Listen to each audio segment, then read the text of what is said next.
Spotter নিউজে আপনাদের স্বাগত। এই মুহূর্তে আমরা আছি ইডেনে, আর আমার সঙ্গে আছেন ইডেনের পিচ কিউরেটার সুজন মুখার্জি। সুজন দা, শুধু পিচ কিউরেটার বললে হয়তো ভুল হবেন, প্রাক্তন রঞ্জি খেলোয়াড়, যুগ্ম সচিব ছিলেন, 11 বছর ধরে এই দায়িত্ব পালন করছেন, খুব কঠিন দায়িত্ব। এবং এখন এই যে ভরা বর্ষায় এখানে ইডেনে খেলা হচ্ছে, খুব বেশি ম্যাচ কিন্তু অ্যাবান্ডেন্ট হয়নি, ম্যাচ হয়তো সংক্ষিপ্ত হচ্ছে কিন্তু ম্যাচ হয়ে আছে। এখন নিজের বাড়ি বালিগঞ্জ প্লেসে, নিজের বাড়ির থেকে ইডেনেই বোধহয় বেশি সময় কাটাচ্ছেন সুজন দা। আমরা কথা বলে নেব কতটা শক্ত এই বেঙ্গল টি20 লিগে এই ম্যাচগুলো ঠিকঠাকভাবে করে নেওয়া। নমস্কার। মানে কষ্টকর হতে নো ডাউট, বাট আমার একটা খুব ভালো টিম আছে, যেখানে আমার অ্যাসিস্ট্যান্ট ক্রিকেটার 3-4 জন আছে, প্লাস আমার যে যারা মাঠে গ্রাউন্ডসম্যান 60 জনের টিম আছে, 60 হেডস।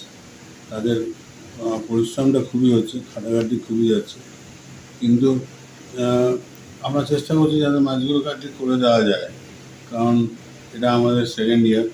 আমাদের একজন একটা প্রেস্টিজের ব্যাপার আছে, যেখানে সৌরভ স্নেহাশিস বা এদের মতন ওরা আমাদের গাইড করে, সেখানে ওদেরও তো একটা আছে। আমরা সবাই মিলে খুব পরিশ্রম করতে হচ্ছে, ওরাও পরিশ্রম করে আমরা যেটাকে যতখানি ভালো করা যায় চেষ্টা করছি। কখন আসছো 11 তারিখ থেকে? ওই যে বললাম, আমার একটা খুব ভালো টিম আছে। এখন আসাটা যাওয়াটা অনেকটা, তারপর আমাদের সারাক্ষণ দেখতে হয়, আমার ওয়েদার দেখতে হয় সারাক্ষণ, সকাল 6টার থেকে রাত 12টা অবধি ওয়েদার দেখতে হয়। ওয়েদারের উপর ডিপেন্ড করে আমরা ভাগ করে নিই কখন আসবে। তাই যেখানেই থাকি না কেন, ওই হাত থেকে সারাক্ষণ বলতেই হয় এটা হবে না, ওটা হবে না, সেটা হবে না। বাট ভালো, এখনও পর্যন্ত ভালো হচ্ছে, ভালো উইকেটে হয়েছিল, ভালো খেলা হচ্ছে। তবে এইখানে যদি খেলা এরকমভাবে চলতে হয় আর এরকমভাবে বৃষ্টি হয়, এখন যে হারে খাটনি যাচ্ছে, সেটা যদি বৃষ্টি আরও বেড়ে যায় তাহলে কতখানি আমরা কী করতে পারবো জানি না। কারণ পিচে যদি কোনো মতে একবার তার থেকে ভুলে যদি জল ঢুকে যায়, তাহলে সেই জল যতক্ষণ না রোদ উঠবে উইকেট ঠিক হবে। তো আমি সেটাই ডবল কভারিং বা ট্রিপল কভারিংও থাকছে, 3টে কভার থাকছে, দেখছি লক্ষ্য করে দেখছি ওই জায়গায়। এখন দেখা যায় উপরওয়ালার কাছে আওয়াজে রাখতেই পারছে না, ম্যাচটা ঠিক করে দিয়ে আমরা করিয়ে দেবো। আর সুপার শপার কটা চলছে সাইড লাইনে? সুপার শপার মতো আছে 4টে। তো এখন দরকার নেই বেশি, দুটোই দরকার আছে, একটা দিয়ে একটা দুটো, একদিন দুটোই চলে যাবে সবাই। যাদবপুর ইউনিভার্সিটি গ্রাউন্ডটাও তো তোমাদের তত্ত্বাবধান করতে হচ্ছে, যেখানে মেয়েদের খেলা চলছে। দেখো, যাদবপুরের কথা হচ্ছে, যাদবপুরে আমাদের গ্রাউন্ডটা আমার ঠিকই আমি দেখাশোনা করি। ওই গ্রাউন্ডে না একটা সুবিধা আছে, ওই নিচের বেসটা পুরোপুরি আছে, ওই স্যান্ড বেস। ওখানে জল খুব তাড়াতাড়ি টানে। ওখানে যদি সারা রাতে বেশি জোর বৃষ্টি না হয়, হালকা হালকা বৃষ্টি হয়, তাহলে হয়তো সেখানে ম্যাচ হয়ে যায়। কিন্তু আমাদের বেশিরভাগ ম্যাচ ওখানে হয়ে গেছে খেলার সময় বৃষ্টি হচ্ছে।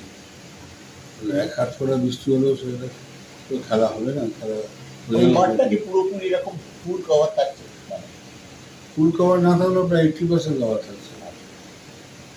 আমরা দেখেছিলাম তোমার আমলেই, সৌরভ তখন ছিলেন দায়িত্বে, এখানে করেই এই বালি ঢোকানো হয়েছিল এই ইডেনে, বোরিং করে, এই জন্যই যাতে জলটা তাড়াতাড়ি টেনে নেওয়া যায়। ওটা আমরা করেছিলাম 2015-তে। ওখানে ওই সময় আমরা অনেকেও চেঞ্জ করেছিলাম, উইকেট চেঞ্জ করেছিলাম, ঘাস চেঞ্জ করেছিলাম, করেছিলাম প্রায়। এখনও পর্যন্ত প্রতি বছরই আমি 10-12 লরি করে সিলভার স্যান্ড ঢোকাই। এতে অনেকখানি সেভ হয়, ছোটোখাটো বৃষ্টিতে আমরা ম্যানেজ করে দিতে পারি। এবং যেটা দেখতাম প্রথম কয়েকটা IPL-এ দেখতাম, উইকেট খুব স্মথ হয়ে গিয়েছিল, উইকেটে ফেটে যাচ্ছিল, প্রখর রোদ, বৈশাখ মাসে তখন তো খেলাটা হয়। এখন কিন্তু সেটা হয় না, উইকেট যথেষ্ট স্পোর্টিং থাকে। ওই মাটিটা চেঞ্জ করার পর আমাদের হ্যাঁ, উইকেট লাস্ট যতবার জয়েন করছে এবার সরিয়ে আছে এবং সরিয়েই রাখবো। তার মধ্যে বিভিন্ন রকম তোমরা জানাও, অনেক অনেক কথা বলে, অনেক কথা বলেছে। তা আমি আমার যতবারই থাকবো এবং with the support of my administration যে এরকম উইকেটই চাই আমাদের, তো আমি এই উইকেটই যতদিন থাকবো এই উইকেটই থাকবো। এই যে বারবার চাপ আসে কেকেআরের তরফ থেকে না আমার কাছে এইটাকে তুমি হ্যান্ডেল করো কি করে? আমার কাছে সেরকম কোনো চাপ নেই, কারণ কি আমি বড্ডবাসে করিও না, বড্ডবাসে ভালোবাসি। আর তুমি জানো আমি বেশি টিভি মিভিতে যাওয়া লোক না, অত আবার চারদিকে র্যাপও নেই আসল বলো। সুতরাং চাপ আমার যে আসে না তারা আসে, তবে বলি যে দেখো ভালো উইকেটে খেলাটা খুব ভালো। তোমরা তো তোমাদের প্লেয়াররা সব ভালো উইকেটের প্লেয়ার, তোমার প্লেয়াররা উল্টো পাল্টা করে এই করে হয়, কিন্তু এখনো পর্যন্ত সেরকম কিছু হয়নি। না ওই একটা এই বছর একটা ইনসিডেন্ট, ওটা কোনো ইনসিডেন্ট না, আমার কাছে কোনো ইনসিডেন্ট। বিক্ষিপ্ত ঘটনাই বলবো আমরা। আসলে তো টিমটা ভালো করতে হবে, এবারে কেকেআর টিম অত ভালো ছিল না, তাদের সকল প্লেয়ারদেরই তো তারা ছেড়ে দিয়েছে। কেকেআরের উচিত ছিল উইকেট টিকেট না করে প্লেয়ারদের সময় দিয়ে ভালো লাগে।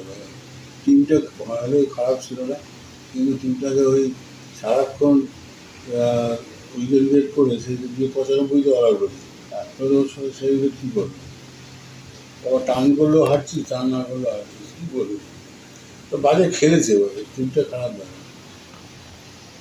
অনেক ধন্যবাদ সুজন।